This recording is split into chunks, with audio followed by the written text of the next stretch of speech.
Primero voy a dar un panorama un poco de lo que pasa en la región, porque la posición un poco de CEPAL es que el tema de fondo es el cambio de patrones de producción y consumo y cómo cambiarlo. Y por tanto, las medidas que está tomando Chile nos parece que van en la línea correcta. Entonces voy a hacer un panorama de lo que pasa en la región y cuáles son las tendencias, y luego con modelos de equilibrio general voy a dar algunas cosas que hemos venido trabajando en los últimos 15-20 años. Chile está muy acoplado, como el resto de la región, en crecimiento, consumo de energía y emisiones. En Chile la bola del final. Siguiente. Vamos a ir muy rápido porque tenemos poquito tiempo. El otro tema que es fundamental es que el parque vehicular chileno está creciendo muy rápido, al igual que el resto de la región, aunque estamos todavía con muy bajas tasas, y podemos tener tendencias de crecimiento de ese parque a la norteamericana o sur de Europa, o a la noruega o Suecia, Escandinavia. Y eso va a depender también del patrón de incentivos que tengamos y de las elasticidades de sustitución entre medios de transporte, es decir, transporte público o otras alternativas. Bien. El otro elemento fundamental es que el consumo de energía generalmente para gasolina se lo llevan los quintiles de ingreso más alto, y en los países que hay subsidio, ese subsidio obviamente va a los quintiles de ingreso más alto. Adelante. La buena noticia desde el lado recaudatorio es que cuando analizamos a las elasticidades precio y las elasticidades ingreso, en el caso de las elasticidades precio, que son, yo subo los precios de los combustibles y veo cuánto baja su consumo, estas son muy bajas. Ambientalmente eso es negativo. Fiscalmente eso es muy positivo, porque lo que está indicando es que si yo subo el precio de los combustibles, tanto diésel como gasolinas, vamos a recaudar más. Obviamente, en América Latina generalmente eso que es menos 0,43 en América Latina está sesgándose hacia cero, está en el lado de derecha del histograma. Eso obviamente obedece a que hay poca sustitución, es decir, nadie se quiere bajar del auto para ir al transporte público, y eso no pasa en países desarrollados. Obviamente cambiar el precio va a generar que esas elasticidades vayan siendo más elásticas, por así decirlo, y obviamente perderemos poder recaudatorio. Siguiente. Y el otro tema que antepuso Rodrigo, ya mencionó, es que Chile tiene muy pocos impuestos ambientales, e incluso los impuestos a los combustibles son bajos. Y la excusa de que es país de ingreso medio no sé si es necesaria, porque Turquía tiene menor nivel de ingreso y tiene 3 veces más en porcentaje de PIB de recaudación por impuestos a los combustibles. Entonces hay mucho margen todavía para hacer incluso dentro de los países socios. Siguiente. Bueno, pasando a los modelos de equilibrio general. En la CEPAL estamos simulando con 3 modelos de equilibrio general computados. No son dinámicos estocásticos como los que utilizan MAP, son los modelos de equilibrio general convencionales. Tenemos de país, tenemos modelos globales, estáticos y versión dinámica. Y hemos hecho un montón de aplicaciones. De hecho, varias de las simulaciones que les mostraré con un modelo de equilibrio general sesgado hacia temas ambientales, llevamos trabajándolo desde cuando el equipo se montó en la Universidad de Chile hace 15 años, que básicamente está formado por Mauricio, Sebastián Miller en el BID, Raúl Ryan y yo, y luego tenemos otros 2 modelos, el MAPS, que utilizamos para medir objetivos de desarrollo del milenio y financiamiento de objetivos de desarrollo del milenio, y después un modelo global, que es el GITA, adaptado a los temas ambientales y energía. Siguiente. Esas son las publicaciones, algunas las hemos distribuido ahí, y yo les daré algunas salidas de esos modelos de los resultados. Vale. Primer caso, voy a analizar como 4 o 5 casos con 3 modelos, 3 de equilibrio general y uno con encuestas origen-destino. En este lo que hicimos fue simular un carbon tax en el mercado global de emisiones. Es decir, ¿qué pasa si los del protocolo de Kioto tienen que cumplir lo que prometieron? ¿Qué pasa si entra Estados Unidos? ¿Qué pasa si contabilizamos el hot air de los países del este de Europa? ¿Qué pasa si los grandes países emisores, China, India, Sudáfrica, México y Brasil, entran reduciendo algún porcentaje de emisiones? ¿Y qué pasa si el mercado se abre a que los países sin compromisos absorban parte de esas emisiones? Y todas esas simulaciones las hicimos con este modelo de equilibrio general computable, con la versión ambiental, que tiene la capacidad de meter emisiones de dióxido de carbono. Siguiente. No voy a entrar en el modelo, pero después podemos hablar. Dale la parte del modelo.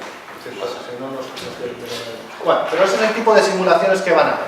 Entonces, lo interesante del caso es que tú puedes conseguir, dependiendo de cuántos entren en el mercado, puedes conseguir reducir el precio de carbono equivalente, el tax equivalente de carbono, cuantas más, digamos, zonas geográficas entren en el mercado de reducciones. Ahí, obviamente, los resultados van a depender mucho de si entran los países del este de Europa, si entra todo el planeta y quiénes son los que reducen. No son lo mismo las reducciones si entra Estados Unidos y entra en el mercado el carbon tax equivalente, que sí no entra. Pero, por ejemplo, el carbon tax equivalente a la última simulación, que es que entran los del protocolo de Kioto y se dispone que los países latinoamericanos podrían compensar ese tipo de reducciones, nos daba un tax equivalente de $5,7 la tonelada. En la primera simulación los norteamericanos tendrían que meter un carbon tax de $22 la tonelada. Los países, por ejemplo, China, India, México, Sudáfrica y Brasil, la simulación que hicimos, que es que redujese 5% sus emisiones, junto con los del protocolo de Kioto, sus costos de reducción, si no el mercado, varían sustancialmente. Por ejemplo, India es el que menor costos de reducción tiene, China después intermedio estaba Sudáfrica, y Brasil y México tendrían en torno a 8 o 10 dólares la tonelada. Entonces, ese es el tipo de salidas que se puede ver. Dale la siguiente. Eso tiene inferencias obviamente en PIB y en bienestar. Obviamente eso en un modelo de equilibrio general significa que no hay efectos en el PIB, porque con los decimales y con los niveles de incertidumbre básicamente quedan los intervalos. Pero en el caso particular de Chile, en casi todas las simulaciones, por efecto del mercado de carbono y la posibilidad de entrar en el mismo, tendría variaciones positivas de bienestar. Pero las variaciones asociadas al comercio internacional y a la reasignación de actores y comercio de transables puede hacer que en algunas simulaciones algunos países tengan pérdidas de bienestar acumuladas. En particular en América Latina, los países que no necesariamente se verían beneficiados de un carbon tax serían Venezuela, Argentina, Colombia y México. Y los otros generalmente se vendrían más beneficiados. Siguiente. Eso, a modo de conclusión, es fundamental para que los costos bajen y para que haya la reducción, que entre Estados Unidos, que los países del este de Europa entren también, pero que el efecto Joder básicamente lo que dice es, como ellos después de caer, después de la caída de la URSS, tuvieron una reducción fuerte de crecimiento económico y de emisiones, se les dio un bono, un crédito, que ya se le han fundido básicamente, que ahora veremos si continúan en el protocolo de Kioto, pero esas emisiones podrían entrar en el mercado y eso reduciría mucho los costos, pero por lo mismo no se reduciría en términos efectivos, sería una transferencia de emisiones. Siguiente. Vamos a pasar a casos más locales. Estas son las simulaciones que hicimos y va con una pregunta que se hizo antes de qué pasa si compensamos los impuestos. Nosotros lo que queríamos hacer en estas simulaciones era reducir las emisiones de material particulado, de SOx, NOx. En aquella época no estábamos preocupados porque esto es un poquito antiguo del cambio climático, así que no había CO2. Entonces ahí lo que hacíamos era, y es donde estaba la clave, era ¿qué otro impuesto tú compensas? Porque ahí lo que buscábamos era reducir las emisiones, no era recaudar. Y por tanto la plata iba para otras cosas, iba para reducir el impuesto, iba para ahorro del Estado, del gobierno, y por tanto ahorro agregado para la inversión a nivel de la economía, o impuestos a las utilidades. Siguiente. Por cierto, también grabamos el impuesto a los combustibles para que se redujese en el material particulado en un 10%. Eso era peor que grabar el impuesto al material particulado, aunque es mucho más viable políticamente, no políticamente, más factible técnicamente, porque el material particulado tiene muchas fuentes difusas. Bueno, este es el tipo de modelo, no voy a entrar, tenemos la versión estática y la versión dinámica, como decía, es un modelo dinámico de equilibrio general dinámico recursivo. Los modelos de equilibrio general son modelos económicos fundamentados en equilibrio general walrasiano, se resuelven por optimización no lineal matemática normalmente, y lo fundamental es que te permiten ver cómo cambian, cuáles son los efectos en todos los sectores de la economía. A diferencia del dinámico estocástico, que tiene bastantes más problemas de abrir la economía, nosotros podemos tener los resultados para toda la materia de insumo producto chilena, que va ahora está como 70 y tantos sectores. Entonces, esos son los resultados. Una de las consecuencias es que hay muchos cobeneficios. No necesitas grabar un impuesto para reducir todos. En estas simulaciones, el impuesto que era mejor grabar el material particulado y reducía más los otros que a la inversa, pero todos tienen mucha correlación, con lo cual grabar uno en términos ambientales te permite reducir las emisiones del resto. Siguiente. Eso es un ejemplo de algunos sectores agregados, pero ¿qué era lo fundamental? Lo que hacías con la plata no es neutral. Hay sectores que si tú compensas con reducción de IVA o si tú compensas con impuestos a las utilidades, ganaban o perdían. Obviamente hay sectores que ganan sistemáticamente y otros que pierden sistemáticamente. Adelante. Aquí hay un agregado. Con el modelo de equilibrio general se pueden ver las variables macro, se pueden ver las arteriales, pero también se pueden ver la distribución del ingreso asociado al consumo. dado el flujo circular de la renta. Entonces ahí, por ejemplo, si nosotros reducíamos el IVA, el 60% de los 3 quintiles de ingreso más bajos se verían beneficiados del impuesto ambiental. Y ojo que ni en la primera simulación, ni en estas, ni en general en los modelos de equilibrio general, se está calculando, se está internalizando en forma endógena el beneficio de reducir emisiones. Es decir, costos en salud, mortalidad, morbilidad y demás. Es decir, estos son básicamente juegos por las alteraciones impositivas y quienes ganan y quienes pierden. Y obviamente ahí están las reducciones de emisiones. Por tanto, todo esto de beneficios en salud, de mortalidad, morbilidad, va a mayores en términos de bienestar social. Adelante. Bueno, esto lo he ido mencionando en el camino, pero obviamente distribuir el IVA siempre es mejor desde un punto de vista distributivo que el impuesto a la renta, pero en dinámica, si tú reduces el impuesto a la renta, suele ser mejor en términos de inversión y crecimiento, en la dinámica de estos modelos. Esta es una simulación más reciente, porque en la anterior utilizamos transferencia de coeficientes de emisión. En esta usamos los coeficientes de emisión del REDSE en la versión anterior, así que ahora que el REDSE está mucho mejor, probablemente podamos hacer trabajo, y de hecho es una de las cosas que queremos hacer, con mejores factores de emisión. Aquí el Banco Central nos pidió que pasara con un shock de precios del petróleo. Esto está publicado por el Banco Central de Chile. Y ahí vimos lo que pasaba en varias cosas. Ellos no les interesaba el tema de ambiental, pero nosotros simulamos qué pasaba con las emisiones de carbono, con el shock de precio del petróleo y el corte de Argentina de gas natural. Entonces ahí lo que pasaba, obviamente tenía efectos reales en PIB, pero había reducción de emisiones. Entonces lo que dijimos nosotros, bueno, si nosotros como economía asumimos que por un shock de precio del petróleo reducimos las emisiones, pero tiene un efecto real importante, vamos, y después obviamente esos certificados eventualmente los podíamos vender. En aquel caso estábamos con $20 la tonelada cuando el mercado estaba álgido, ahora está bastante más bajo, y eso incluso tendría mejores efectos positivos. Siguiente.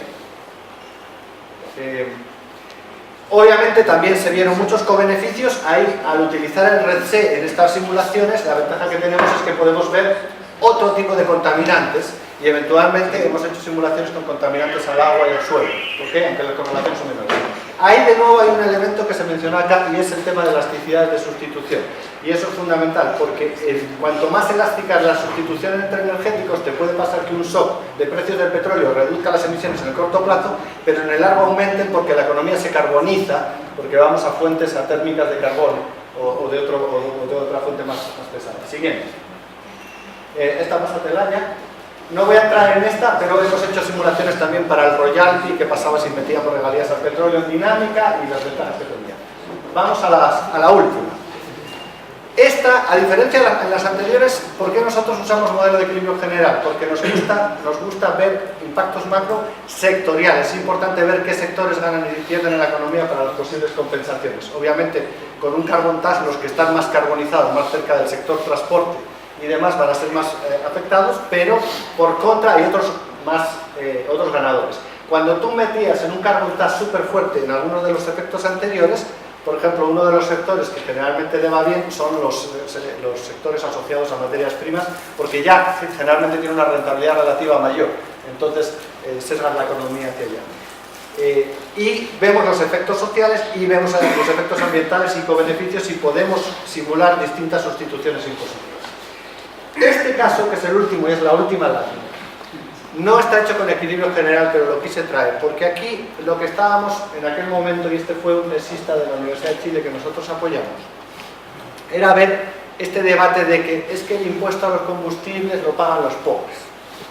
Entonces lo que hicimos fue analizar encuestas de origen-destino para Santiago, y lo que tienen arriba es quién tiene vehículos, a gasolina o a diésel. Vean el sector oriente, curiosamente es el que tiene más vehículos a gasolina y a diésel, ¿ok?